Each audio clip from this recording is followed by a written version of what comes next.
Blogging is a technology that was a method of organising my coursework in order by date. Blogger allows me to make new posts daily in class and at home, to upload documents from Scribd, which allows me to embed a Word document, and Slideboom, which allows me to be able to embed a PowerPoint onto my blog. I use the different programs such as PowerPoint, Word, Powtoon, Prezi, Movie Maker and eServe. eServe helped me as it made me able to get the information from people for my audience feedback. Overall, these technologies allow me to be able to present my work and get them on my blog. I became more confident from the beginning to now when the final products have been finished. What I have learned about different technologies: firstly, how to use an SLR camera. The images for my magazine pages had to be striking and look professional. I learned the difference of quality between manual and automatic focus. I knew to use flash in order to reduce chances of getting the person with red eyes, harsh shadows and reflections.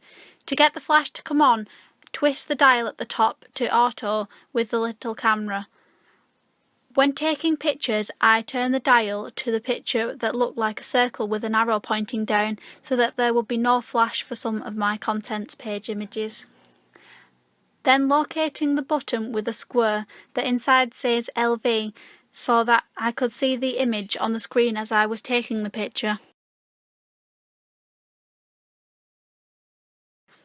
When using Photoshop, the first thing I did was use the text tool to create my masthead for my front cover. The text tool is located in the left-hand bar down the side of the page. Once that was selected, I selected the area where I wanted it to be placed, which was at the top of the page. If I wasn't happy with the placing, I could use the arrow tool located at the top of the left-hand side bar also. When I had added cover lines to the page, I could make them stand out by using the stroke feature.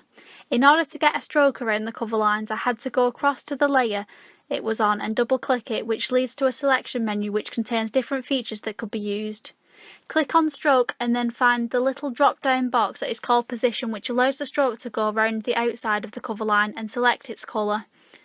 Every time that something new was added to the page, a new layer is created which lists them all as you are working through the production, which makes it easy to select the particular layer if it was needed to be changed or moved. When it came to needing to put my main image on the front cover, I had to open the image so that it was a layer. With my main image, I had to crop some of the background out at the bottom. In order to do this, I had to use the crop tool, which is also located in the left bar and is the fifth icon from the top. Once the crop tool is selected, it highlights the picture. With the use of Photoshop, I made part of my double page spread on this software as I made my headline as an image.